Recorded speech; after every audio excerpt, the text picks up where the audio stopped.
سيد أخنوش رئيس الحكومة المغربية يفي بوعوده التي قطعها على المغاربة أثناء الانتخابات، وقد أصبح المواطن المغربي يتقاضى راتبا شهريا، وهذا إنجاز كبير للحكومة المغربية ويحسب لعزيز أخنوش.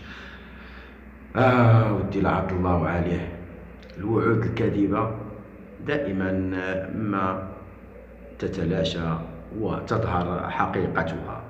من هنا يظهر لنا حقيقة أخنوش رئيس الحكومة الذي ينهب في أموال الدولة وأموال الشعب المغربي، والوعود التي قطعها على المغاربة في الانتخابات ما لم تكن سوى وسيلة ضحك على عقول المغاربة وكسب تعاطفهم.